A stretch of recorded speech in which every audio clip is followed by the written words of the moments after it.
Beloved, chosen one, stop for a moment. This is no ordinary video. You didn't stumble upon it by chance. This is a divine encounter. The moment your eyes locked on to the number 111 on the thumbnail, something stirred within you, urging you to click.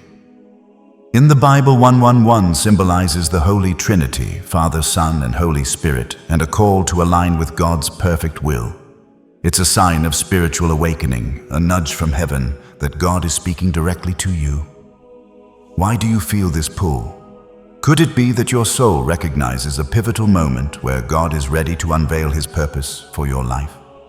This message carries an urgency you cannot ignore, a divine appointment set before time began. Stay until the end, for every word is anointed to ignite your faith. Hit like, subscribe to join the chosen ones worldwide, and in the comments, share with the city or country you're watching from. Let's unite in this sacred moment and see God's plan unfold. You have carried more than most realize. The truth is, your life has never been ordinary, and the evidence is found in the weight of your suffering. Others see your smile, but they do not know the depth of the nights you cried alone. They do not know how many times you woke up with a heart too heavy to move forward. Yet still you carried on. That weight, chosen ones, is not proof that you are forgotten. It is proof that you are set apart. Pain has been your teacher. Loneliness has been your classroom. Every rejection, every betrayal, every delay became a hidden lesson in endurance. You learned not to depend on human approval because people left when you needed them most. Your journey has taught you to release the pursuit of fleeting ease, for comfort was often taken from you. In its place, you uncovered a profound truth. Your strength lies within your spirit, not in the world around you. Picture a diamond's creation buried beneath immense pressure, compressed in the earth's depths, unseen by all. Yet in that hidden crucible, a transformation unfolds. The stone's value emerges not in moments of ease, but in the intensity of its forging. So it has been with you, chosen ones. The burdens you've borne have been sculpting, honing, and refining your essence. While others saw only the rubble surrounding you, heaven beheld the treasure taking shape within. Consider a man we'll call Elias, who endured years of misunderstanding from his own kin. They labeled him odd, eccentric, consumed by visions and dreams, dismissing him with scorn. They mocked him in hushed tones, and their rejection left deep wounds. Yet in the quiet sanctuary of God's presence, Elias poured out his soul. Over time, the very traits they ridiculed became the gifts that elevated him to bring deliverance to others. The pain of being misunderstood became the fertile ground where his purpose took root. This is your story, two chosen ones. You have been set apart, not because you are less, but because you are divinely chosen. What feels like isolation is in truth heaven's protection. You are not meant to blend into every crowd or chase every fleeting opportunity, for God's hand has always been guiding you. Your journey's weight has forged a resilience that others cannot fathom.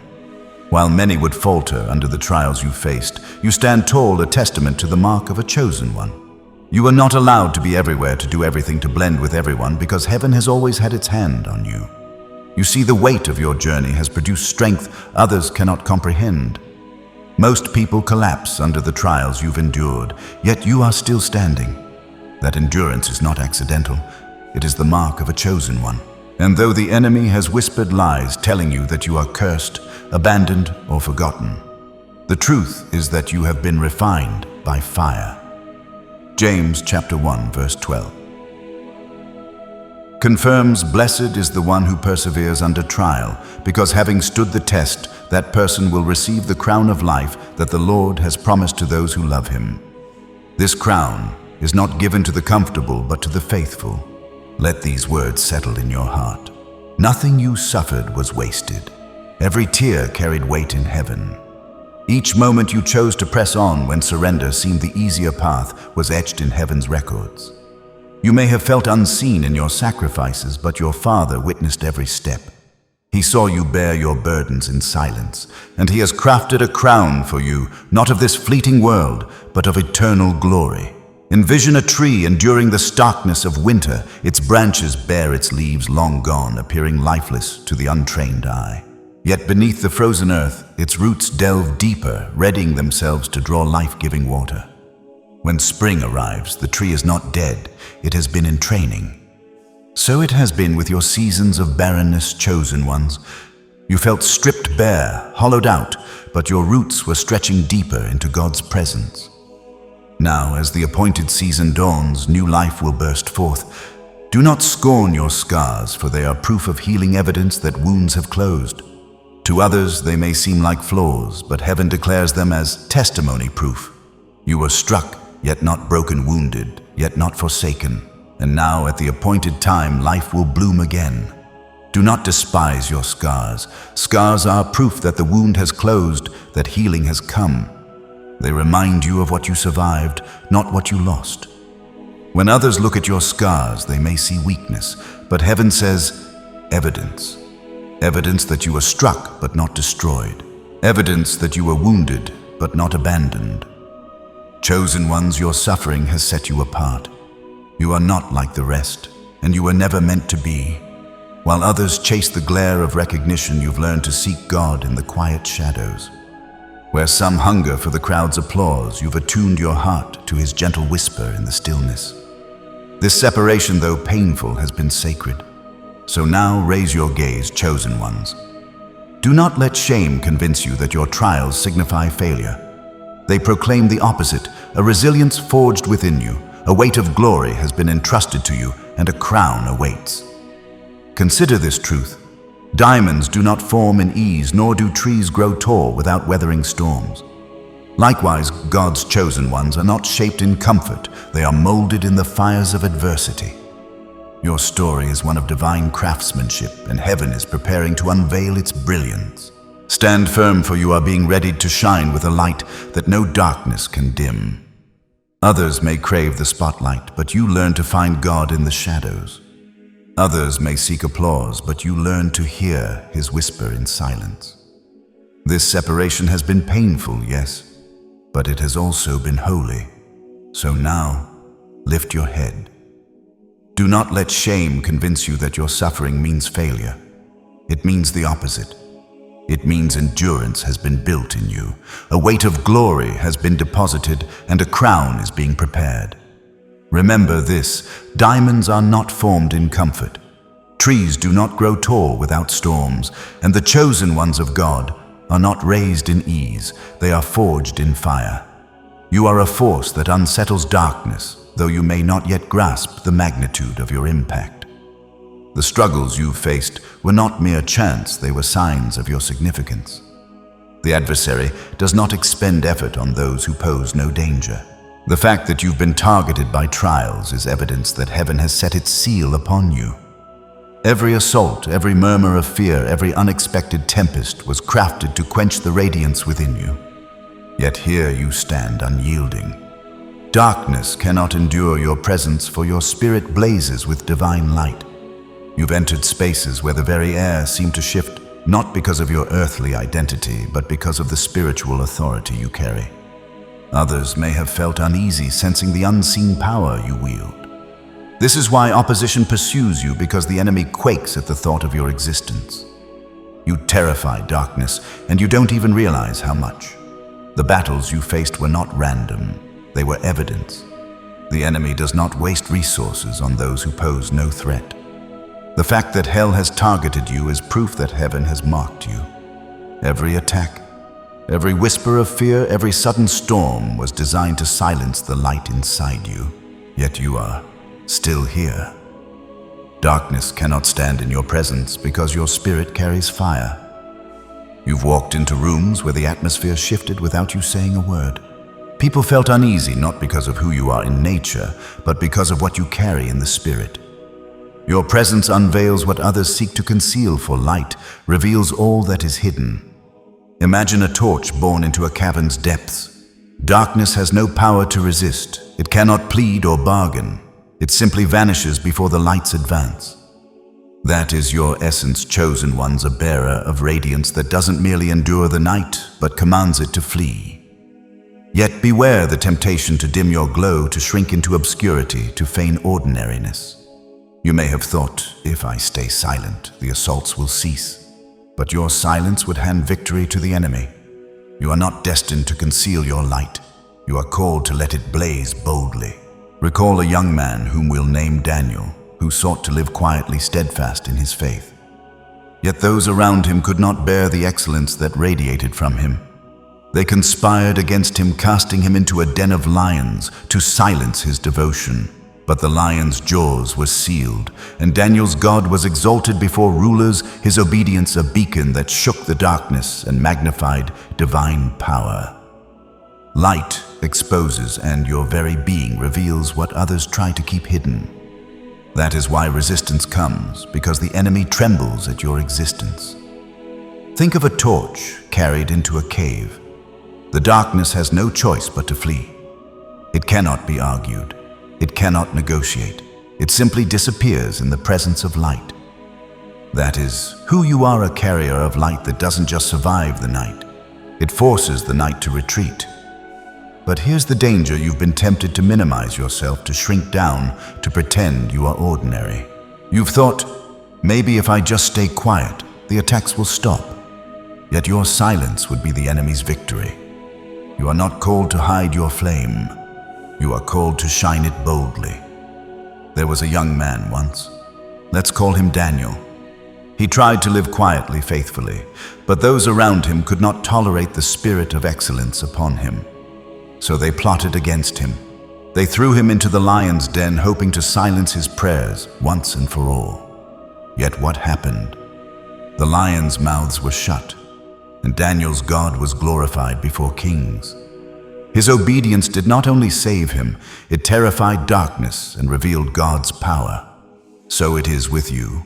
The more you press into God, the more hell shakes. The more you speak the truth, the more chains break. The more you live with courage, the more people around you are freed from lies. Romans chapter 8, verse 31 proclaims, "If God is for us, who can be against us?" This is not a question of doubt. It is a declaration of victory. Chosen ones, do not underestimate your presence. You are not just surviving. You are a living disruption to the kingdom of darkness. Every time you lift your voice in prayer, you are shaking unseen walls. Every time you speak hope into someone's despair, you are striking fear into hell itself. Every time you keep going when you feel like quitting, you are proving that darkness cannot win. I want you to pause here and make a bold declaration in the comments. Type, "Darkness trembles." Here is why this matters. Those two words are not casual. They are a weapon. When you type them, you are aligning your voice with the truth of heaven. You are saying to your own soul, "I carry a light greater than what opposes me." You are declaring to unseen realm that the flame in you cannot be extinguished. And you are encouraging others who read it that they too can rise in courage. What looks like just a few letters on a screen becomes a prophetic act, a visible reminder that darkness will always lose when light stands up. Remember, the darkness never had the final say. It tried to bury you, but all it did was plant you, and now your roots have grown strong and your light cannot be hidden. You terrify darkness because you are a living, breathing reminder that God's chosen ones cannot be defeated. Chosen ones never forget you were born to carry fire, and no force in hell has enough water to put it out. And hear me clearly, the fear you feel is only proof that the enemy is afraid of you. Fear is his last weapon when nothing else works. But courage has already been placed in your spirit. Rise. Step into the rooms that once intimidated you. Pray the prayers you've been holding back. Speak the words that burn inside you. Every step forward is thunder to the kingdom of darkness. You are not a shadow. You are the sunrise. And no matter how long the night lasts, the dawn cannot be stopped. So lift your head, chosen ones. Walk boldly. Darkness may roar, but it cannot reign where your light shines. There have been moments when warnings stirred in your spirit, yet you brushed them aside. You felt that gentle tug, the whisper that told you to pause, to change direction, to surrender. But instead you delayed. You told yourself, "I'll deal with it later." and later never came. These silent warnings, when ignored, slowly shape the path of a person's life. You know it's true. That uneasy feeling before you stepped into a friendship that later turned toxic. That quiet hesitation before a decision that cost you more than you imagined. That sudden stirring in your heart during the night when you sensed God was calling you deeper, but you rolled over, choosing sleep instead. These moments are not random, they are divine alarms. When heaven sends them, it is mercy trying to shield you from unnecessary pain. Ignoring them is like walking past a burning candle, seeing the flame bend toward the curtain and telling yourself, it's not that serious. Hours later, the fire spreads, and suddenly what could have been prevented is now a crisis. So it is in your spiritual walk, the warnings you silence grow louder in their consequences. There was once a man, let's call him Jonah. He was given a clear instruction from God, a mission that carried weight. Yet he chose to run in the opposite direction, convincing himself that his way was safer. But his rebellion did not only affect him, it endangered everyone on the ship he boarded. The storm that rose was not nature's accident. It was heaven's pursuit. God was trying to get his attention. Only when Jonah surrendered did the storm quiet. In your journey, chosen ones, unheeded warnings do not fade. They amplify, rippling outward with greater impact. What begins as a subtle murmur in your spirit can swell into a tempest of circumstances. A faint unease in your heart ignored may lead to a cascade of challenges. Not because God seeks to punish, but because his love refuses to let you wander into ruin without resistance. Hebrews chapter 3 verse 15 states, "Today, if you hear his voice, do not harden your hearts as you did in the rebellion." The word today pulses with immediacy, urging response, now, not tomorrow. Each warning is a chance to realign before your heart grows calloused. Picture a violinist adjusting her instrument's strings. Initially, a slight mistuning is barely perceptible, a minor flaw. Left uncorrected, the notes turn shrill, the melody jarring.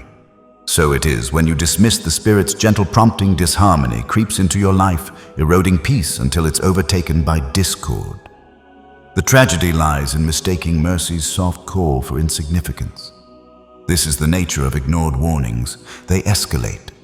What starts as a whisper can grow into a storm. What begins as unease in the heart can become a collapse of circumstances, not because God delights in punishing, but because he loves too much to let his chosen ones drift into destruction unchecked. Hebrews chapter 3 verse 15 declares, "Today, if you hear his voice, do not harden your hearts as you did in the rebellion." The word today carries urgency, not tomorrow, not later today. Each warning is an opportunity to respond before the heart grows hard. Think of a musician tuning an instrument. At first, the string is only slightly off, barely noticeable. But if left untouched, the sound grows harsh. The music becomes unbearable. Many fail to see mercy in its quiet beginnings, expecting God's voice to thunder or his hand to move in dramatic rescue. They overlook the subtle nudge craving miracles while dismissing daily calls to obedience. Yet wisdom discerns that the whisper is grace itself, God offering space before judgment falls. Reflect on your own path, chosen ones. Were there times you sensed the Spirit's call but turned away, assuring yourself there was time to spare? Each moment you brushed aside was a risk, for repeated resistance dulls your hearing. When you grow accustomed to ignoring God's voice, you court a spiritual deafness that invites ruin. This is not written to shame you, but to stir your soul to wakefulness. The very fact that these words reach you now is proof that mercy still extends its hand. The door remains open, and each moment you choose to heed shifts your life's trajectory toward restoration. In the same way, when you ignore the inner tuning of the Spirit, the discord in your life increases until peace is drowned out completely. The tragedy is that many do not recognize mercy in its early form. They want God's intervention in thunder and lightning, yet overlook his gentle whisper. They want a miracle of deliverance while neglecting the daily nudge to obey. But wisdom recognizes that the whisper is grace. It is God giving space before judgment. Chosen ones, reflect on your own journey. Were there moments you knew the Spirit was speaking, but you silenced Him? Did you tell yourself you had more time? Every ignored moment is a dangerous gamble. Imagine a weary traveler crossing a desert parched and desperate for water. He passes signs pointing to an oasis, but trusting his own instincts presses on another way. Hours later, dehydrated and faltering, he sees his error. Those signs were not meant to confine him, but to guide him to life. So it is with God's warnings, chosen ones. They are not chains to bind your freedom, but beacons to safeguard your destiny. They are love cloaked in urgency, not burdens to weigh you down, but lifelines to pull you back. The silence you felt when you turned away was not God's absence, but a patient pause awaiting your heart's softening. Now you stand at a new crossroads. The past warnings you missed cannot be undone, but the one before you now demands response. The question is not whether God speaks, it is whether you will listen. Let this truth take root.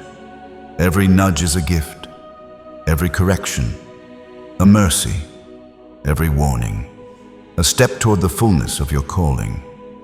For the more often you resist the voice, the easier it becomes to live deaf to it. And when deafness sets in, destruction is not far behind. This is not written to condemn you, but to awaken you. For even now, the fact that you are hearing these words proves mercy has not withdrawn. Warnings are still sounding. The door is still open, and every second you choose to listen, you shift the course of your life. Imagine a traveler in the desert. He sees signs pointing toward water, yet he ignores them, convinced he knows a better way. Hours later, exhausted and parched, he realizes his mistake. The signs did not appear to control him. They appeared to save him. So it is with God's nudges. They do not come to restrict your freedom, but to preserve your destiny. Let this truth anchor. Deep warnings are love in disguise. They are not burdens, they are lifelines. The silence you once felt when you ignored Him was not absent. It was a pause waiting for your heart to soften. Now you stand at another threshold. You cannot change the warnings you missed, but you can respond to the one in front of you now. The question is not whether God is speaking. The question is whether you will listen. Do not despise the small tugs. Do not overlook the quiet corrections. They are heaven's way of saying, I still see you. I still want you. I am not done with you. There are crossroads in life where hesitation is not safe. You stand on one of them now. A line is drawn between obedience and rebellion, between surrender and delay. And the truth is sharper than we want to admit. You are never more than one rebellion away from blindness. It doesn't happen all at once. No one wakes up suddenly deaf to God's voice. It begins with small compromises, ignored nudges, postponed obedience. Slowly, the heart becomes hardened and the voice of heaven sounds fainter. Do not dismiss the gentle prompts or brush aside the soft reproofs, for they are heaven's whispers, affirming, I still see you, chosen ones. I still call you. My work with you is far from finished. You stand now at a pivotal moment where indecision carries risk. The boundary between obedience and defiance, between yielding and hesitation, is starkly drawn. The reality is, sobering, a single act of rebellion can edge you closer to spiritual blindness. This hardening is not sudden. No one abruptly loses the ability to hear God's voice. It creeps in through minor concessions, disregarded prompts, and delayed submission. Gradually, the heart grows rigid, and heaven's call becomes a distant echo. Yet even now, the Spirit's voice persists, urging you to turn back. The path to restoration is open, chosen ones, if you choose to heed it today. Let each small correction realign your steps, for in them lies the promise of a destiny preserved and a heart kept tender. What once pierced your spirit begins to sound like background noise. That is why the urgency is here, because every moment of delay risks another layer of callousness over the heart. Proverbs chapter 29 verse 1 warns, whoever remains stiff-necked after many rebukes will suddenly be destroyed without remedy. This is not a scare tactic. It is a sober reminder that repeated resistance carries consequences.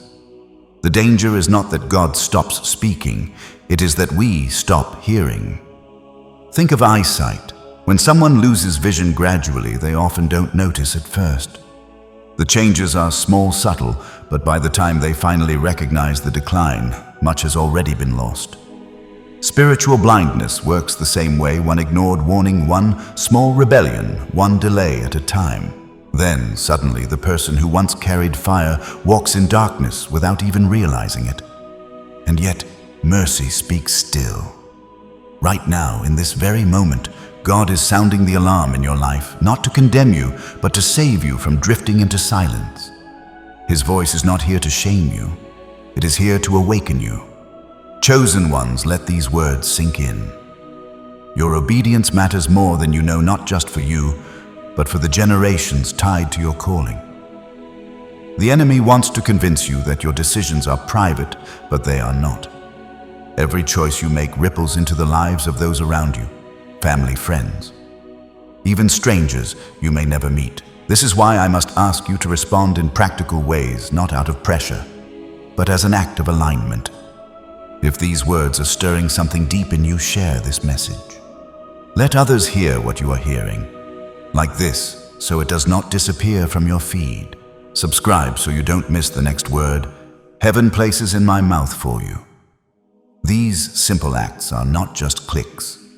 They are seeds of obedience that strengthen the flow of this message to others. And if you feel led, if you sense in your spirit that God is nudging you, consider sowing into this work with a donation. Hear me clearly. This is not a condition. This is not a price tag on the Word of God. This is an invitation, like a candle that lights another candle.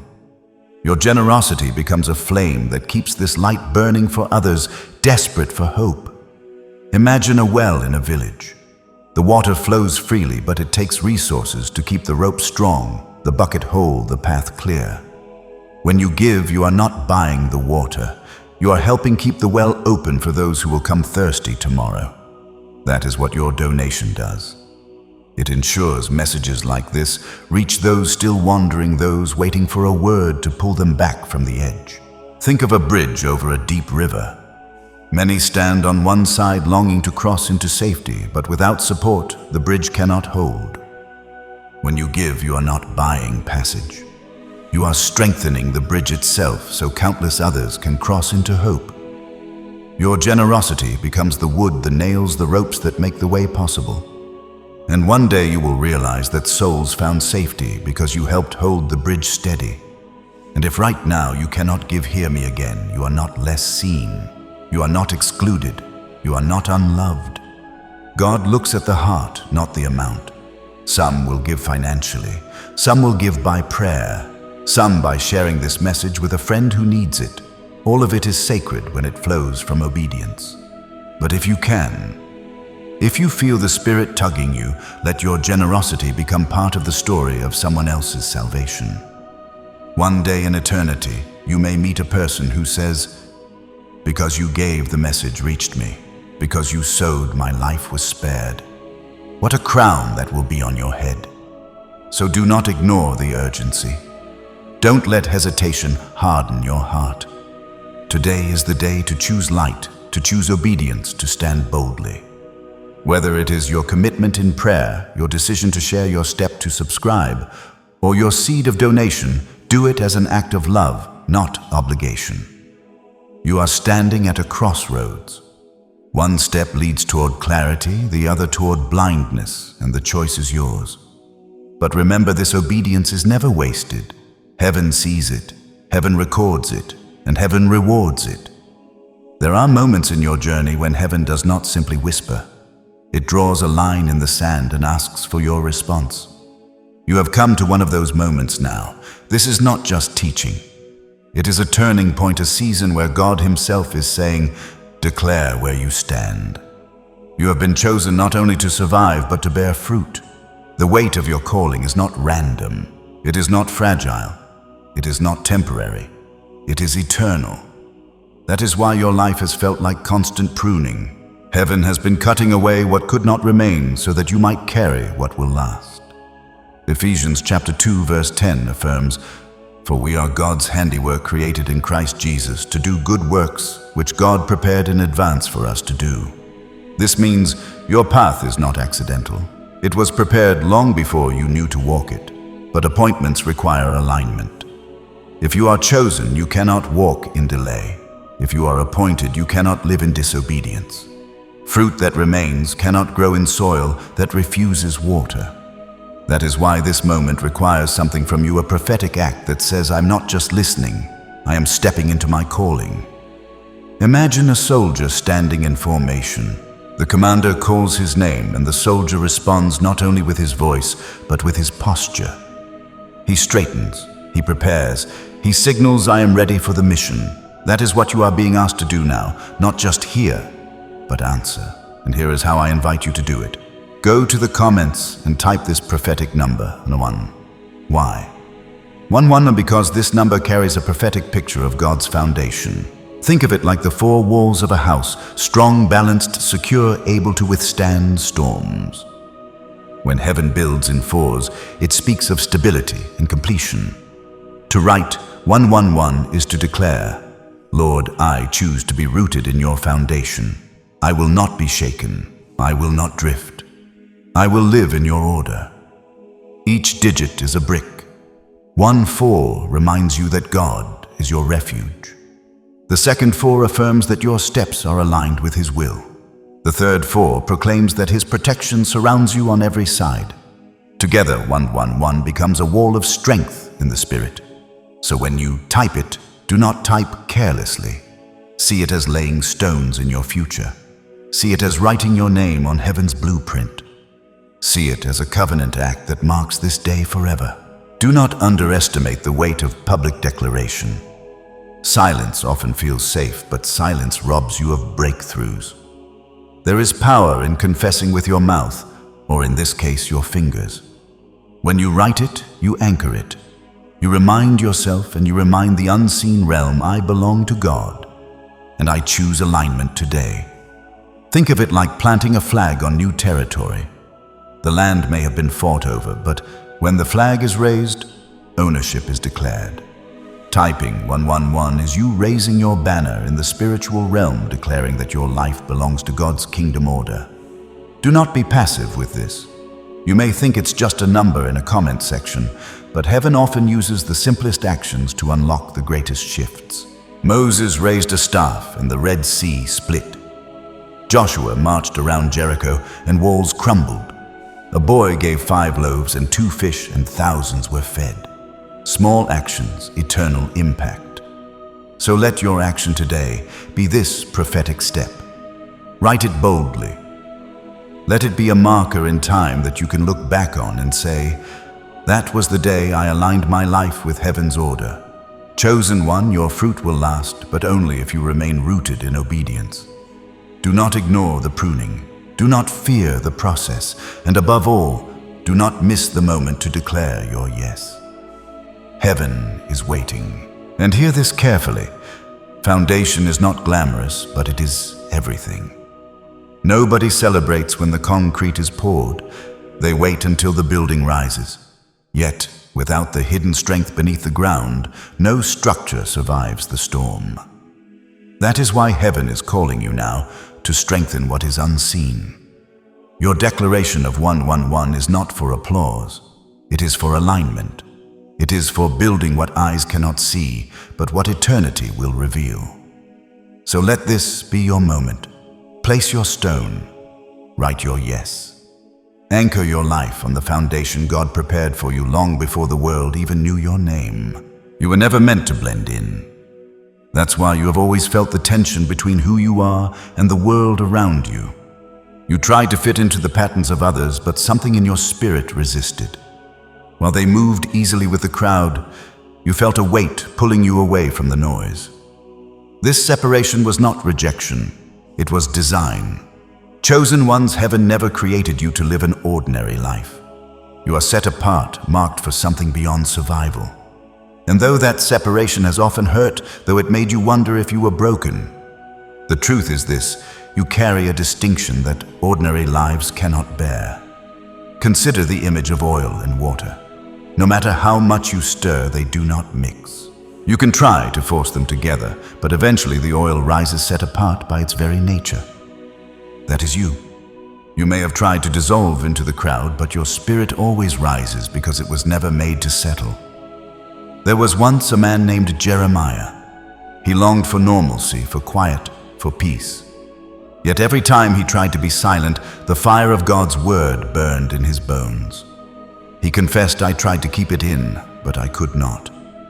His life was marked not by what he wanted, but by what heaven had chosen him to carry.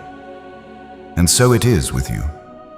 1 Peter chapter 2 verse 9 declares, "But you are a chosen people, a royal priesthood, a holy nation, God's special possession, that you may declare the praises of him who called you out of darkness into his wonderful light." Notice the words chosen, royal, holy possession, each one a reminder that you are different by divine intention. Yes, the separation has been painful. You watched others celebrate while you endured refining. You saw doors open for them while yours remained closed. You asked, "Why not me? Why do I have to walk this lonely path?" The answer is not punishment. It is protection. Heaven was preserving you for what ordinary hands could not carry. Imagine a craftsman shaping glass. Some pieces are molded quickly, made for common use, but the delicate vessels, the ones designed to carry rare oil, take time. The fire is hotter, the shaping longer. The result is not a common cup, but a vessel set apart for sacred use. That is why your process has felt harder. It is because your purpose is higher. Chosen ones, you cannot compare your journey to theirs. You are not running the same race. You are not carrying the same weight. You were never meant to follow their pattern. You are meant to set a new one. Do not despise your uniqueness. What the world labels strange is what heaven calls holy.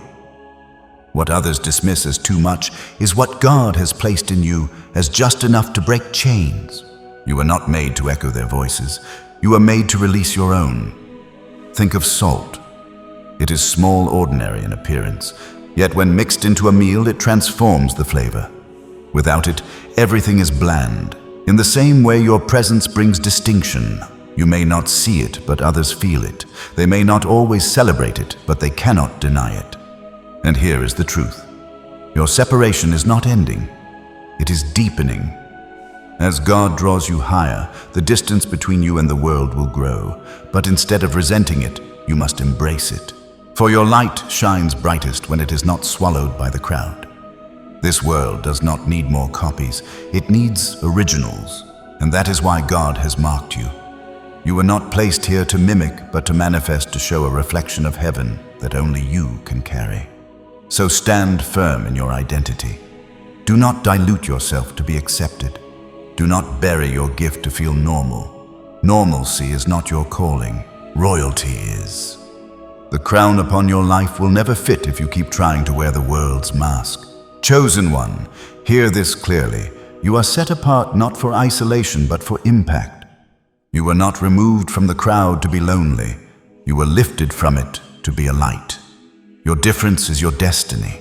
Your separation is your strength. And the very thing that made you feel like an outcast will one day be the reason others are drawn to you. Conviction is not punishment. It is mercy. When your heart stirs, when your conscience burns, when you feel that quiet weight pressing on your spirit, it is proof that God has not left you.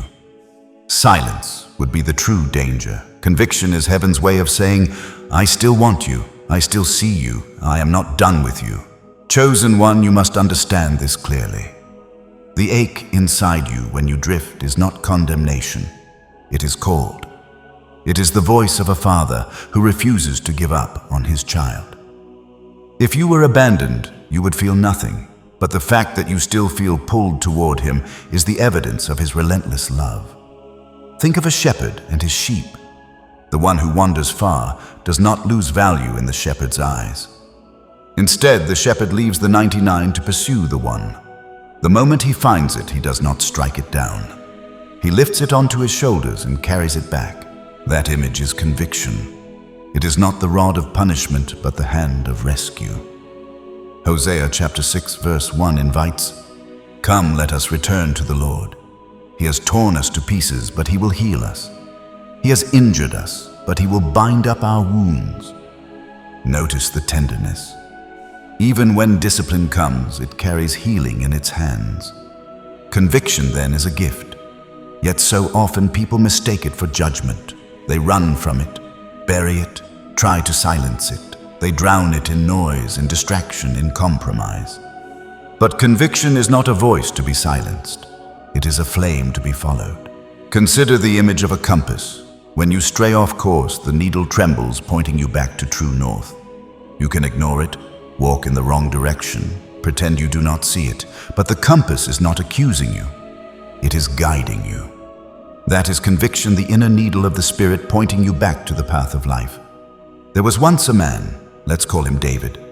He was chosen, anointed, called, yet he fell into sin. His choices brought pain not only to himself, but to many around him. Still, when the prophet confronted him, David's heart broke. He did not harden himself. He did not excuse it away. Instead, he fell before God and cried, "Create in me a clean heart." Conviction led him not to destruction, but to restoration. Chosen ones, your conviction is not a sign of rejection. It is a sign that restoration is near. It is heaven saying, "I love you too much to leave you here." The sharpness of it may sting, but behind it is mercy. Think of fire refining gold. The heat is uncomfortable, but it is not meant to destroy. It is meant to burn away the impurities so that the true value shines. Conviction is that refining fire. Without it, the dross would remain. With it, your true self emerges. Do not run from it. Do not despise it. Treasure it. For every time you feel the Spirit's correction, it means you are still tender, still reachable, still loved. And remember, this conviction is seasonal.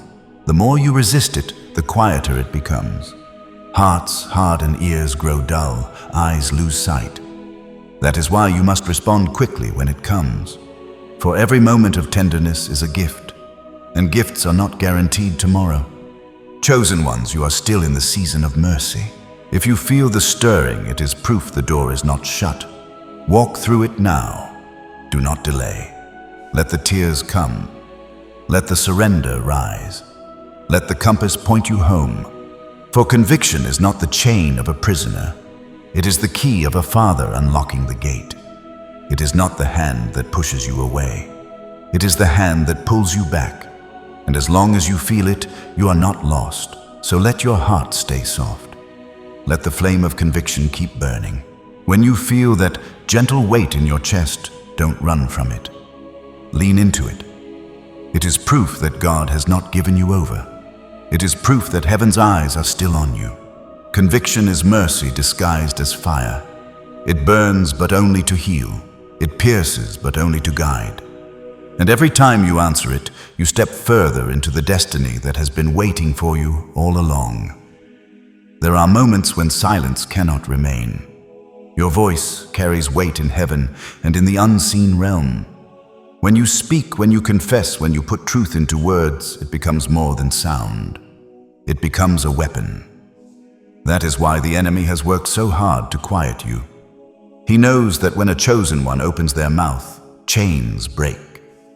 Think of how creation itself began. God did not simply think light into being. He said, "Let there be light." And darkness was torn apart. Words are never empty. They create, they shift, they establish. And so it is with you. Every time you declare the truth, you are shaping the atmosphere. This is why confession matters, not only silent prayers, not only private thoughts, but words spoken, written, declared.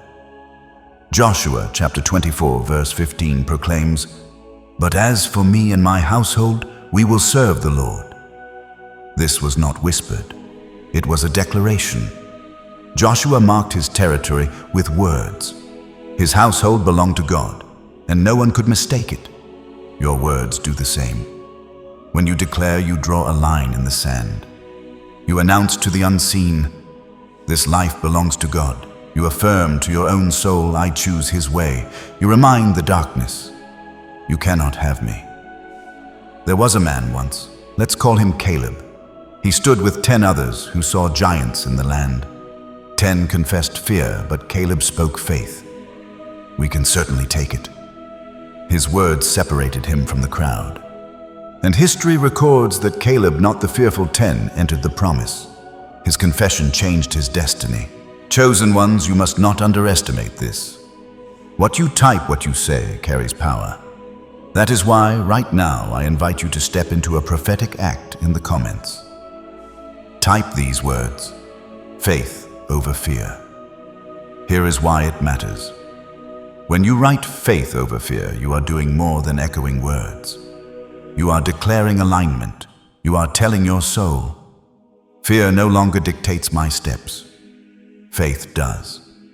You are proclaiming to the unseen realm that you refuse to bow to intimidation, and you are reminding heaven itself that you choose trust, not trembling. Think of Peter stepping out of the boat. The waves were real, the wind was fierce, but faith carried him above what fear wanted to drown him in.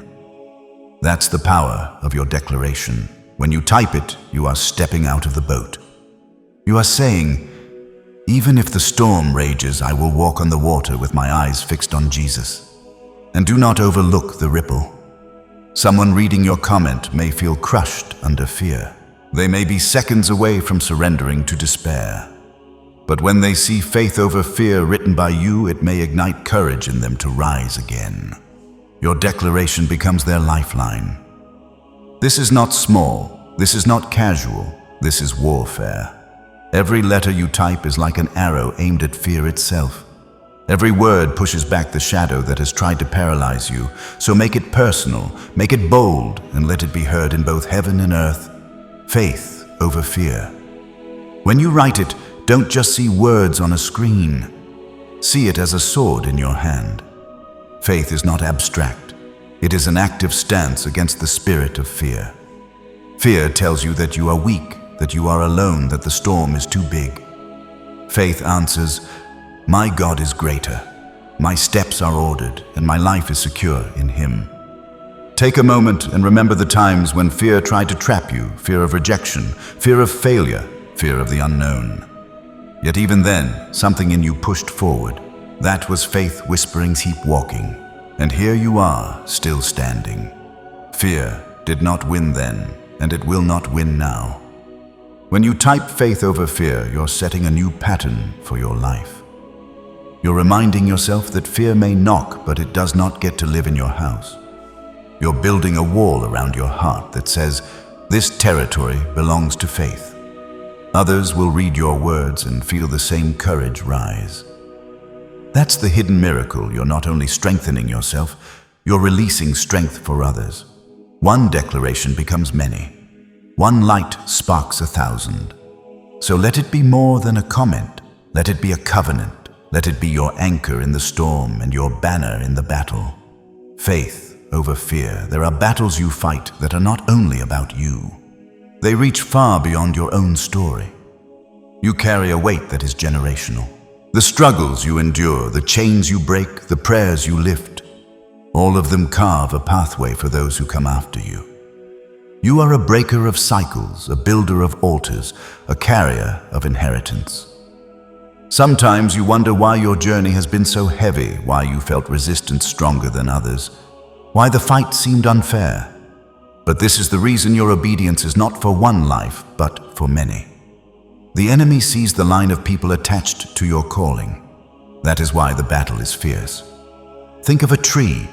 Its roots are deep in the soil, hidden from sight. Yet those roots are not only drawing strength for the tree itself, they are stabilizing the ground for smaller plants around it. Your life is that root system. What you conquer, what you establish becomes shelter for others. Exodus chapter 20 verse 6 promises, but showing love to 1,000 generations of those who love me and keep my commandments. Your choices ripple through time. Your yes today becomes a blessing tomorrow, multiplied across generations you may never see. There was once a woman, let's call her Ruth. She left behind all that was familiar, choosing obedience when it seemed uncertain. Her decision did not just bless her life. It wove her into the lineage of David and ultimately into the story of Christ. Her one step of faith unlocked a future far bigger than herself. Chosen ones, so it is with you. The battles you face are never wasted. They are chiseling a pathway so your children, your family, your community can walk freer than you did. Your tears water the soil where new life will grow. Your prayers become the covering that shields others from storms. And here I must speak tenderly about your part in this mission. The messages you are hearing are not just for you. They are for every hidden Ruth, every wandering Caleb, every silent Miriam who still waits to be reminded of their crown. This is why I ask you with gentleness and without pressure to see your support as part of this generational fight. When you like, you are not just clicking. You are leaving a footprint for others to find. When you share, you are opening a window for someone else to breathe hope. When you subscribe, you are anchoring yourself to a stream of words that can continue to shape you and those who depend on your courage. And if your heart feels stirred to go further, consider giving not as an obligation. Think of it as planting a tree. You may never sit under its shade, but others will. You may never taste its fruit, but generations after you will eat and live because you sowed. Your donation is not a transaction. It is a seed that tells heaven, I believe this well must keep flowing. I believe this light must keep shining. I believe someone I may never meet will need the very words I am helping to release. Picture it like building a lighthouse on the shore. The one who builds may never meet the sailors whose lives are saved. Yet every brick placed is an act of love. That is what your support does. It builds lighthouses in the dark so others will not be lost. And think of rain falling into the soil. Each drop seems small, but together they awaken seeds hidden underground. Your gift may feel small, but in God's hands it becomes rain that awakens life where there was barrenness.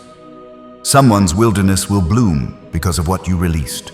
But hear this clearly, if you cannot give, you are not forgotten. Your presence matters, your prayers matter. Even your silent amen matters. Every part of your heart that leans toward heaven is already a gift. Yet if you can let your giving become an echo into eternity, let it be your way of saying, I will not only fight for myself, I will fight for the ones who come after me. This is not pressure. This is beauty. This is not in demand. This is an invitation. You are being invited to partner with heaven in a story larger than your own. So chosen ones, stand strong. Like the root of a mighty tree, hold your ground. Like Ruth, take your step. Like the lighthouse, shine your light. For what you build today will echo for generations tomorrow. And remember, every act of faith, no matter how small, is recorded in heaven. Nothing is wasted. Nothing is overlooked. Your yes today is the seed of tomorrow's victory. There is a sobering truth that many ignore. Grace is not a license to wander endlessly. Mercy is abundant, yes, but it is not infinite in the way people assume. There comes a time when repeated rebellion dulls the heart so deeply that even the voice of heaven seems silent. That is the danger, the silence, not the storm. Hebrews chapter 10, verse 26 warns, if we deliberately keep on sinning after we have received the knowledge of the truth, no sacrifice for sins is left. These words are heavy, but they are also true. To keep resisting after light has been given is to step closer to darkness willingly. Chosen ones, you have felt that tension in your life, the moments when you knew what was right, yet chose the other path. The times when conviction stirred, but comfort won. Each choice seemed small, but it carried weight. And still, even then, God's mercy reached for you. But do not mistake His patience for passivity. Do not believe that silence means approval. There is a difference between God waiting and God withdrawing. The first is mercy. The second is judgment. Imagine a lamp burning in the night. The oil inside is precious, meant to keep the flame alive. If the oil runs out, the flame dies not because the light was weak, but because the vessel was empty.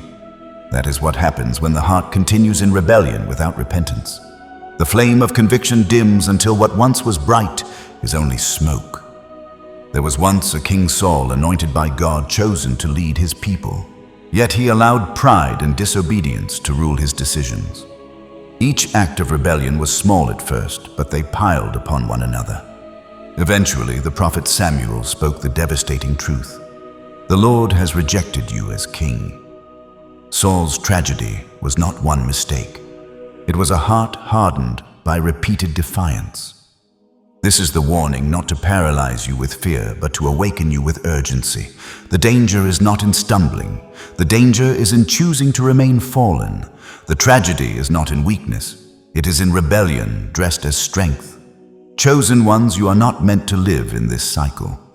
You are not designed to keep falling into the same traps, the same compromises, the same excuses.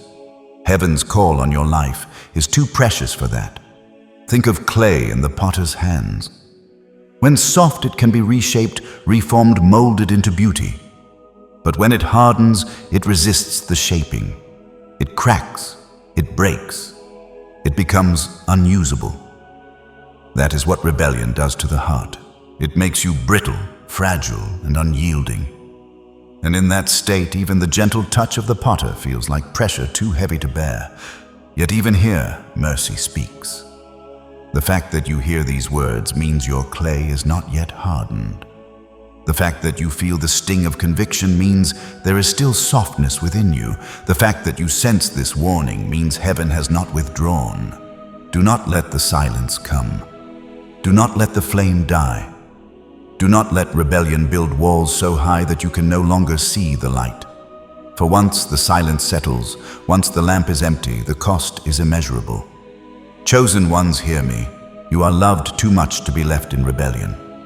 That is why the warning comes. It is not a threat. It is a rescue. It is not rejection. It is an invitation. But the choice is yours. Will you keep resisting until silence falls? Or will you yield now while the flame still burns? While the shepherd still calls? While mercy still opens its hand? Remember, heaven's arms remain stretched wide for now. The door is open for now, but doors are not open forever.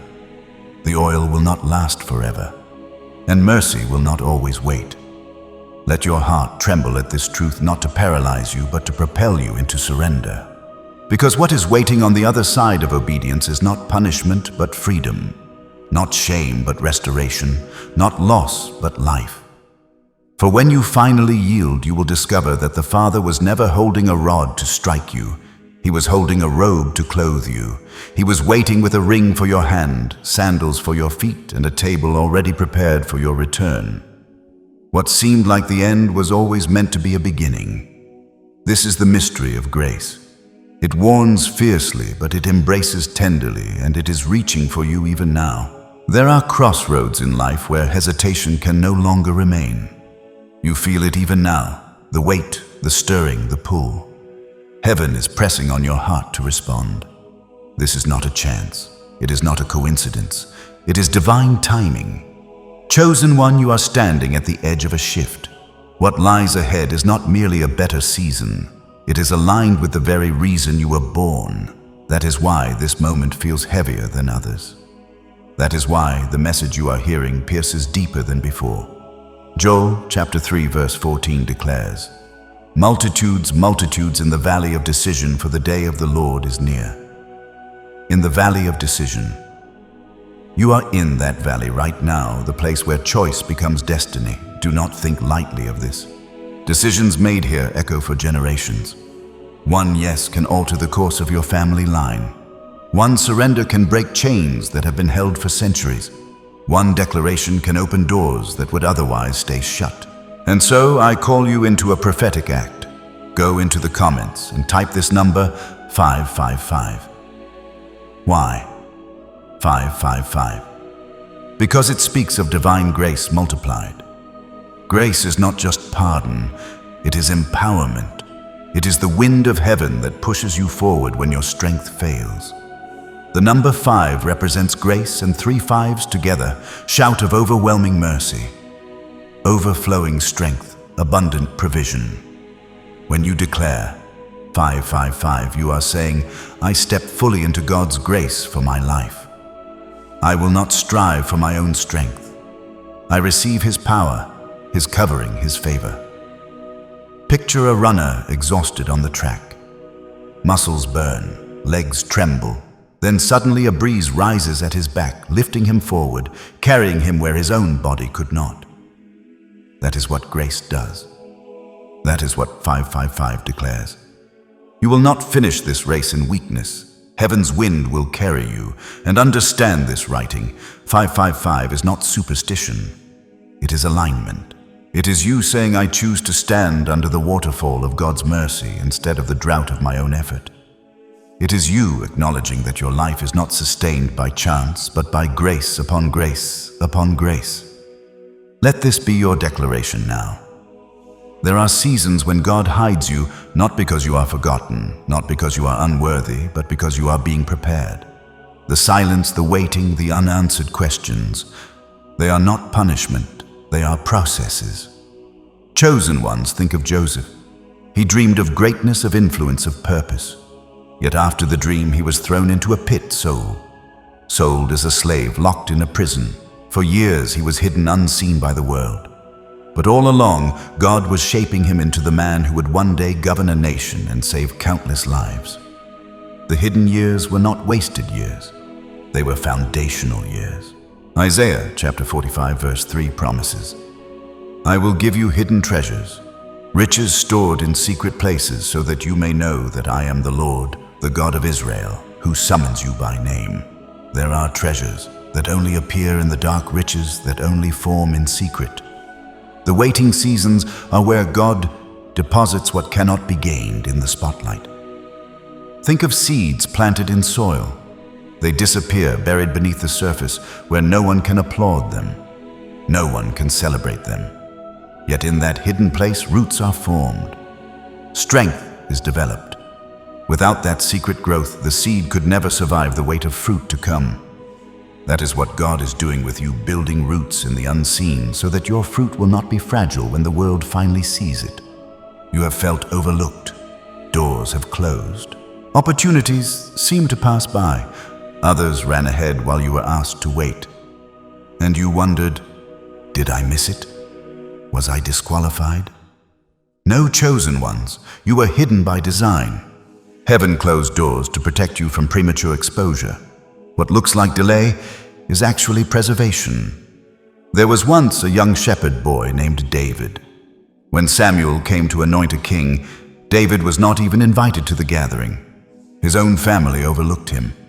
Yet God saw him in the field training his hands against lions and bears.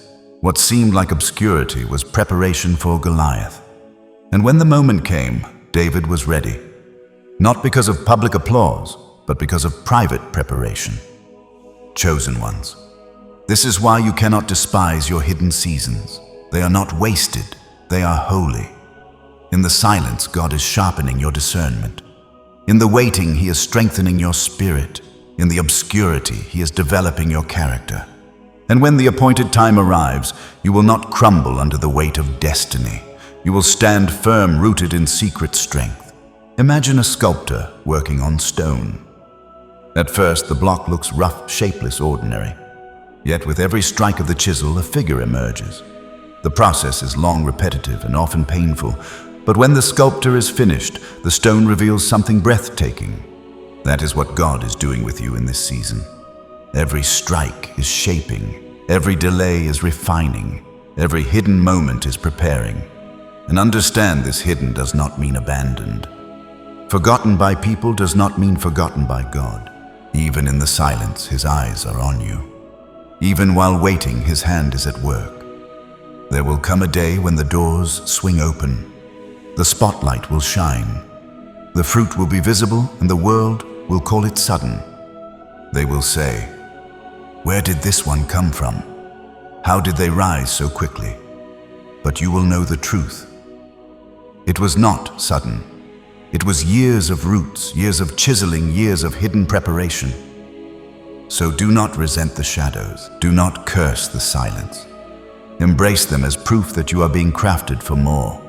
Because when the time comes, you will step forward, not as a fragile seedling, but as a tree rooted deep, able to weather storms and carry fruit for generations. Chosen ones, trust the hidden season. It is not the end of your story. It is the foundation of it. For even silence is a language in the kingdom. God is not ignoring you. He is whispering in ways the noise of life could never allow you to hear. Every unanswered prayer is shaping patience. Every closed door is teaching trust. Every lonely night is pressing you closer to the one who never leaves. Do not despise this classroom. One day when you stand in the fullness of what he promised, you will look back and realize the shadows were your shelter. The waitress was your teacher. The hidden season was your greatest gift. There is a battle raging around you that your eyes cannot always see. You feel the pressure, the heaviness, the unexplainable resistance, but often you cannot name its source. That is because war is not merely natural. It is spiritual, chosen ones. The enemy has studied you. He knows the patterns of your life, the weaknesses you wrestle with, the doubts that whisper in your mind. And because of the weight of your calling, he has unleashed resistance against you, hoping to wear you down before you can rise. But hear this clearly, your very existence threatens darkness. That is why the fight has been so intense. The enemy does not waste his weapons on those who pose no threat. He attacks you because he fears what you will become once you step fully into your destiny. Ephesians chapter 6 verse 12 reminds us, "For our struggle is not against flesh and blood, but against the rulers, against the authorities, against the powers of this dark world, and against the spiritual forces of evil in the heavenly realms." Your fight is not with people. It is not with circumstances. It is with forces unseen that want to silence the light within you. Think of a torch burning in the night. Darkness cannot touch the flame, so it blows. Wind sends storms, stirs confusion, anything to extinguish the fire. Yet, if the torchbearer guards the flame, it shines brighter against the night. That is you. The winds have been fierce because your flame is powerful. There was once a prophet named Daniel. He was faithful, unwavering in devotion to God. Yet because of this, he faced lions' dens and decrees of death. Still, he did not yield. His prayers continued, his faith endured, and heaven responded. Angels shut the mouths of lions, and Daniel's light grew brighter because of the darkness. Chosen one, the same is true of you. The resistance you face is not evidence of God's absence. It is proof of your assignment. You are in warfare because you are in purpose. But do not be afraid. For every weapon formed against you, there is a shield stronger still. For every storm sent to drown you, there is a hand stretched out to lift you. For every attack of darkness, there is a greater flood of light. Picture an army standing on the battlefield. The enemy surrounds them, weapons drawn, voices shouting. Yet suddenly a banner is raised high, a signal of victory, a reminder that their king is with them. That is what your faith does in the midst of battle. It raises the banner of heaven over the chaos of earth. Do not mistake fatigue for failure. Yes, you are weary. Yes, the fight has been long, but weariness is not defeat. It is simply the sign that you have carried weight worth carrying. Rest in God's strength and rise again. Remember this. You are not fighting for victory. You are fighting from victory. The cross has already sealed the outcome. The resurrection has already broken the power of death. You stand not as a victim in battle, but as a victor, enforcing what has already been won. And though you may not always see it, heaven is fighting with you. Angels surround you. Prayers cover you. The Spirit intercedes for you with groanings deeper than words. You are not alone in this war. Chosen ones, hold your ground. Do not yield to the lies that whisper, "You are too weak, too late, too broken." Lift your eyes. The battle may rage, but your commander is near. His voice is steady. His strength is unshakable. His victory was certain. One day you will look back on these battles, not as moments of ruin, but as the very places where your faith was forged. The scars you carry will not be marks of defeat, but badges of survival, testimonies of grace, reminders that you stood when others fell. So take courage. The war is real, but so is your calling. The opposition is fierce, but so is your God. And no matter how dark the night, the torch in your hand was made to shine. Even scars gleam when light touches them. What you thought were wounds of weakness will one day reflect as testimonies of survival. They will tell the story of a chosen one who did not bow, who did not yield, who held their ground. The battlefield is not where you end. It is where you are revealed. And soon your victory will speak louder than your struggle. Every crown carries a cost. Every destiny demands surrender. You have felt that cost, the loneliness, the misunderstandings, the weight of battles no one else seemed to see. Yet here you are, still standing. That in itself is a testimony. Chosen ones, hear me clearly. Heaven has not overlooked a single tear, the prayers whispered in secret, the nights when your chest ached with unspoken burdens, the moments you almost gave up. God has gathered them all. None of it was wasted. And now He calls you forward, not just to survive, but to step into your fullness. The path ahead requires courage, but it also requires community. Even chosen ones need others walking beside them. Think of a fire in the wilderness. A single flame can warm, but if the wind grows strong, it risks going out. Yet when many small flames gather, they create a bonfire that no storm can easily quench. That is what happens when we unite. Our light multiplies. Psalms chapter 68 verse 6. Text declares God sets the lonely in families, He leads out the prisoners with singing. But the rebellious live in a sun-scorched land. You were never meant to burn alone. You are meant to be part of a family of faith, carrying light together. That is why I speak gently but boldly about your part in this journey. When you are not performing a small act. You are placing another log on the fire, making the flame stronger for the next one who comes cold and weary. When you share, you are carrying a torch into places this voice cannot reach, lighting paths for people who sit in darkness wondering if God still remembers them. When you subscribe, you are not just clicking, you are building a rhythm of hope, ensuring that reminders of your calling continue to flow into your days like steady rivers feeding the land. And when you comment, it is like leaving a stone of remembrance on the path. Your words will stand as markers for others who come searching, showing them they are not alone.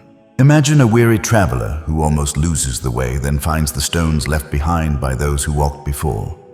Your comment is that guidepost, that reminder that faith is still alive here. And yes, some of you feel stirred to go even further to give. Hear me, this is not about transactions. This is not about obligation. It is about legacy. Your donation is like planting vineyards on hills you may never climb. Generations after, you will drink from the sweetness of fruit you never tasted because you had the vision to sow. Picture a bridge stretching across a river too wide to cross. Some stand at the edge longing to get to safety, but without strength to build. When you give, you are laying stones into that bridge. You may not be the one to walk across, but countless others will, and their feet will be steadied by your sacrifice. Or see it as rain falling onto dry ground. Each drop feels small, but together they awaken seeds waiting in silence. Your gift becomes the rain that turns barrenness into harvest. Someone's wilderness will bloom because of what you released. But hear this as well, if you cannot give, you are not less. Your presence here, your faith, your prayers, they are already a gift to this fire. What matters is that your heart is aligned, that you carry the flame forward in the way you are able. Still, if you feel heaven stirring you to partner more deeply, do not ignore it, for generosity is not loss, it is transformation. Every seed you plant grows into stories you may never hear until eternity. And when that day comes, you will stand amazed at what your obedience unlocked. Chosen ones, let your actions become part of this holy fire, whether through a share a subscription, a comment, or a gift. See it not as obligation, but as offering, not as demand, but as devotion, not as pressure, but as privilege. Because this is bigger than one voice, bigger than one moment. This is about building a legacy of light that will outlast us all. And you, yes, you are invited to help carry it forward. And one day in eternity, you will see the faces of those who found their way because you chose to act. You will realize that your smallest offering became someone else's greatest miracle. Nothing given in love is ever wasted. It all returns multiplied in glory. There is a mystery in how God restores what has been broken. To human eyes, shattered pieces often seem beyond repair.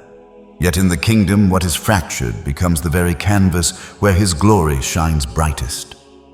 Chosen ones, you have carried wounds that others could not see, smiles on the outside, storms on the inside. You wondered if healing was possible, if peace could ever be more than a fleeting visitor in your heart. But hear this, heaven has not only planned your healing, it has already prepared your wholeness. Jeremiah chapter 30 verse 17 promises, "But I will restore you to health and heal your wounds, declares the Lord, because you are called an outcast, Zion, for whom no one cares." Even when others overlooked you, even when society labeled you unworthy, the voice of God declared otherwise. Where people saw damage, he saw destiny. Where they saw an outcast, he saw a chosen vessel. Consider the art of kintsugi in Japan. Broken pottery is not discarded. Instead, the cracks are filled with gold. The repair does not hide the fractures. It highlights them, turning weakness into beauty, brokenness into glory. That is what God does with your life. The scars you thought ruined you will one day shine as testimonies of his hand. Think of Peter after his denial. He swore 3 times he did not know Jesus, and shame weighed heavy upon him. To human logic, his failure disqualified him. Yet Jesus restored him by the fire with 3 words, "Feed my sheep." The very place of failure became the birthplace of Peter's calling. The wound became a doorway into destiny. Chosen ones, the same is true for you. Your darkest chapters are not wasted, they are transformed. What the enemy meant for ruin becomes the very story that rescues others. Every scar carries a message. If God could redeem me, he can redeem you. It is in weakness that his power is perfected. It is in wounds that his love is revealed. The cracks in your soul are not disqualifications. They are invitations for his light to shine through in ways a polished, untouched vessel could never display. And though you may feel fragile, remember this: fragility in his hands is safer than strength in your own. A broken vessel surrendered to the potter becomes stronger than one that resists his touch. Imagine a field after a wildfire. At first, all seems destroyed: ashes, smoke, silence. But then, slowly, green shoots emerge. Seeds that had been dormant, waiting for fire to unlock them, begin to grow. Life springs forth from what seemed ruined. So it is with you. The fire you endured has unlocked seeds of resilience, of wisdom, of compassion that could not have grown any other way. This is why you must not despise your scars. They are not signs of defeat.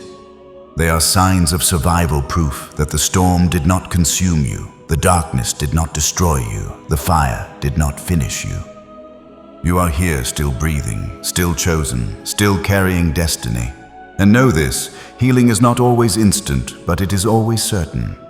Sometimes God heals in a moment, sometimes through a journey, but whether in one step or many, he will not leave you in fragments. The same hands that shaped you in the womb are the hands that will restore you in your brokenness. Chosen ones, lift your eyes. See beyond the cracks. See beyond the scars. See the beauty he is weaving through every broken thread of your story. For what he restores is not simply as it was. It is greater, stronger, more radiant than before. One day you will stand and look back, and the tears you once shed will have become rivers of life for others.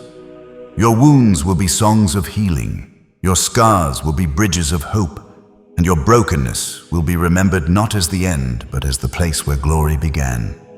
For isn't that the very heart of redemption, that what was once bitter becomes sweet? What was once a prison becomes a pulpit. What was once a valley becomes a testimony of God's guiding hand. Every step of your journey is being rewritten into something holy. Chosen ones, believe this: your story will not end in fragments. The potter is not finished. He does not discard the clay. He reshapes it. And when he lifts you from the wheel, what emerges will not only be whole, but radiant, a vessel fit for honor. There is a sacred moment, chosen ones, when the trajectory of your life shifts, not because the storm vanishes from the horizon, but because you awaken to the truth that no tempest can define your identity. Not because the battle ceases, but because you grasp that victory was etched into your story long before the fight began. This moment is not distant, not some far-off promise reserved for another season. It is here unfolding now as these words resonate within your spirit. You may feel unprepared, your weaknesses glaring more vividly than your strengths.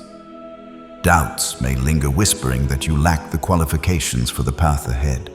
Yet, heaven's selection process does not mirror human standards. God does not choose based on resumes of earthly achievements or flawless records. His choice rests on divine purpose, a purpose woven into the fabric of your existence before time itself was set in motion. Romans chapter 8 verse 30 confirms, "And those he predestined, he also called. Those he called, he also justified. Those he justified, he also glorified." This calling is not fragile, not subject to the whims of circumstance or the limits of human ability. It is a finished work sealed in eternity, predestined, called justified and glorified before you drew your first breath. Consider the grandeur of a symphony where each instrument has its appointed moment to shine. Some instruments wait in silence, their strings untouched, their keys dormant for measure after measure. They are unseen, unheard, yet their silence is not absence, it is preparation. When the conductor's baton signals their entry, their sound weaves into the melody, completing the harmony in a way that could not have been achieved without their pause. Your life mirrors this divine orchestration. The quiet years, the seasons of waiting, the moments when you felt overlooked, they were not voids. They were measures in God's score, each one purposeful, each one building toward the crescendo of your calling. Now the conductor's hand is lifted toward you. Your moment has come not to remain in the shadows, but to let your note rise clear and resonant. The world may not yet hear it, but heaven has been waiting for this sound. Your life, with all its silent seasons, has been part of a greater composition, and the melody is about to unfold. Reflect on the life of Joshua, a man who walked faithfully in the shadow of Moses for decades. He was not the one whose voice thundered from Mount Sinai, nor the leader who stood boldly before Pharaoh's throne. He was the servant, the one who lingered in the tent of meeting, absorbing the weight of God's presence while others moved on. Yet when the time came for Israel to cross the Jordan, it was Joshua whom God called to lead. His years of hidden service were not wasted. They were the bedrock upon which his leadership was built. When the walls of Jericho stood defiant, it was not Joshua's strength that brought them down. It was his obedience honed in the quiet years that unleashed divine power. So it will be with you, chosen ones. The obstacles in your life, those walls that seem immovable, those doors that remain stubbornly shut, will not yield to human effort. They will collapse through your surrender, your trust, your willingness to walk in step with God's timing. What you once perceived as delay will be revealed as divine preparation, a sacred pause that equipped you for the victories ahead. Your life is a tapestry woven with threads of both triumph and trial. Look back and see the hand of God tracing through every chapter. The disappointments that stung so deeply, they were shaping your resilience, teaching you to stand firm when the ground beneath you shook. The detours that seemed to lead nowhere, they guided you to encounters with God's presence you would have missed on a straighter path. The battles that left you weary, they trained your hands for war and your fingers for battle, forging a warrior's spirit within you. Nothing has been wasted, not a single tear, not a moment of doubt, not a season of struggle. Each piece, no matter how painful, has been woven into the masterpiece of your life. Imagine a weaver at work laboring over a loom. From the underside, the threads appear tangled, chaotic, devoid of meaning. Knots overlap, colors clash, and the pattern seems lost. But from above, from the perspective of the master weaver, a breathtaking design emerges, precise, intentional, beautiful. That is how heaven sees your life. From where you stand, the struggles may look like chaos, but from God's throne they form a work of art, every thread placed with purpose. Do not succumb to the lie that you are too late, too broken, or too insignificant to fulfill your calling. The enemy whispers these falsehoods to keep you from stepping into your destiny. But God's pattern throughout history tells a different story. Consider Gideon, who saw himself as the least in his family, unworthy of greatness. Yet God addressed him as a mighty warrior, and through his obedience, a nation was delivered. Think of David, overlooked by his own brothers, dismissed as a mere shepherd boy. Yet God called him to be a king, anointing him in the fields long before he wore a crown. Reflect on Mary, a young girl from a humble village, unknown to the world. Yet God chose her to carry the Savior, entrusting her with a role that would echo through eternity. Over and over, God selects the unexpected, the overlooked, the seemingly unqualified. You chosen ones are part of this divine pattern. Your weaknesses do not disqualify you. They are the very canvas where God's strength will shine. Your story, with all its imperfections, is the stage for His glory. Lift your head, chosen ones. Straighten your shoulders and step forward with boldness. This is not arrogance, it is alignment with heaven's declaration over your life. To embrace your calling is to agree with what God has already spoken. To shrink back is to let fear rewrite a story that was never meant to be yours. The season of waiting has not been in vain. It has prepared you. The battles you've endured have not been for nothing. They have refined you. The silence you've walked through has not been empty. It has sharpened your ability to hear God's whisper. Now the voice of heaven calls you to rise not in your own strength, but in His. Not for your own glory, but for His. Not merely as a survivor, but as a warrior, a torchbearer, a carrier of divine destiny. The world may look at you and marvel at your resilience, your courage, your light. But you will know the truth. It was never about your power. It was always His hand, His grace, His strength, His glory working through you. Your life is like a vessel, ordinary in its clay, yet filled with extraordinary fire. The crown you wear is not one you fashioned with your own hands. It is a gift placed upon you by the King Himself, a symbol of His faithfulness. The victories you walk in are not trophies earned through human effort, but testimonies of God's unwavering promise. Every step you take forward becomes evidence that God can take the most ordinary of vessels and fill them with a fire that cannot be quenched. Chosen ones, you stand now on the threshold of fulfillment. Your story is no longer defined by survival, by merely enduring the storms and battles. It is about stewardship, carrying the light you've been given with reverence, wearing the crown of your calling with humility, and walking in the purpose for which you were created. The world may see your strength and call it remarkable, but you know it is His power sustaining you. The world may see your victories and call them extraordinary, but you know they are His promises fulfilled. Consider the stars in the night sky, each one placed with precision, each one burning with a light that reaches across vast distances. To the casual observer, they appear suddenly twinkling in the darkness, but their light has been traveling for years, even centuries, to reach the moment when they are seen. Your life is like those stars. The world may call your emergence sudden, your rise unexpected. They may wonder, where did this one come from? How did they step into such a purpose? But you will know the truth. It was never sudden. It was years of hidden preparation, years of battles fought in silence, years of God's hand shaping you in the shadows. The light you carry now has been burning all along, waiting for its appointed time to shine. And now that time has come. The stage is set not for your glory, but for the one who called you. Your calling is not a solitary journey. It is woven into the lives of others, a thread in the larger tapestry of God's kingdom. The light you carry is not meant to be hidden, but to illuminate the paths of those still lost in darkness. The victories you claim are not for you alone, but for those who will draw courage from your story. Think of a lighthouse standing firm against the crashing waves. Its beam cuts through the fog, guiding ships to safety, saving lives that may never know the keeper's name. That is your role, chosen ones, to shine, to guide, to stand firm even when the storms rage. Your life is a beacon, a testament to God's faithfulness, a reminder that no one is too broken, too small, or too late to be used for His purpose.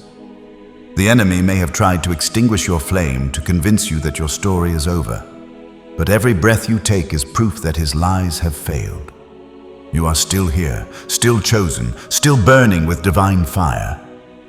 The path ahead will not always be easy. There will be moments when doubt creeps in, when the weight of your calling feels heavy, when the world's voices try to drown out heaven's whisper. But you are not walking this road alone. The same God who called you before the foundations of the world walks with you now. His presence is your shield, His promises your anchor, His Spirit your guide. Psalm chapter 18 verse 30 states, "As for God, His way is perfect. The Lord's word is flawless. He shields all who take refuge in Him." This is your assurance: God's way is perfect, His word unshakable, His protection certain. When the winds howl, you will not be moved. When the darkness presses, your light will not fade. When the battles intensify, you will not falter, for you carry a fire that no force in heaven or earth can extinguish. Chosen one, this is your moment to rise. Not because you feel ready, not because you have all the answers, but because the one who called you is faithful. Your story is not about what you have done, but about what He is doing through you. Your strength is not in your own hands, but in the one who holds you. Your destiny is not a dream to be chased, but a reality to be lived step by obedient step. Jeremiah chapter 1 verse 5 proclaims, "Before I formed you in the womb, I knew you before you were born. I set you apart. I appointed you as a prophet to the nations."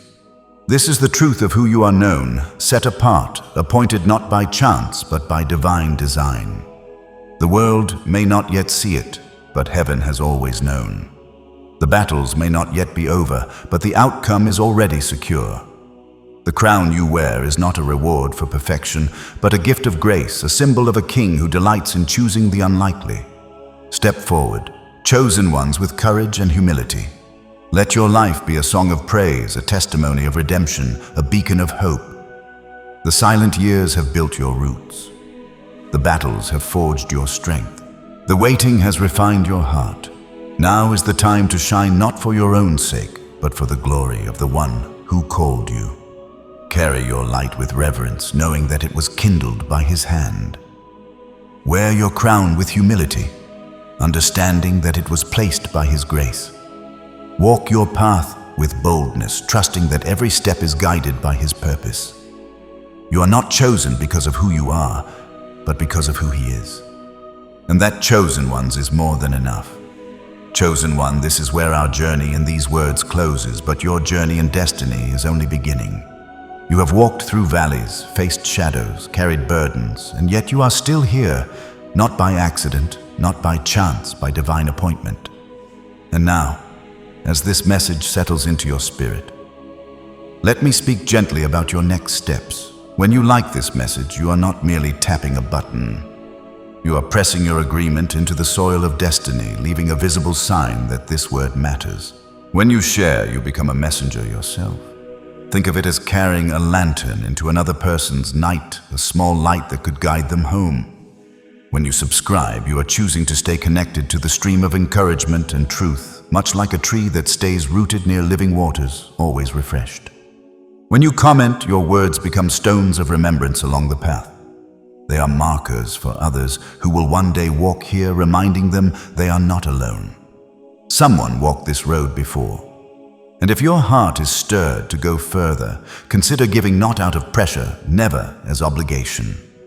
See it this way: your donation is like lighting a candle inside a dark house. Perhaps you will never step into that house, but someone lost in its shadows will see the glow and find safety within.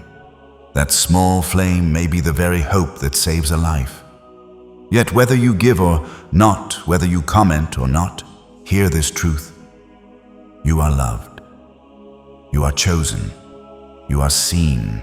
Nothing can change that. Nothing can erase it. Carry this fire with you, and may your life be the proof that chosen ones still rise.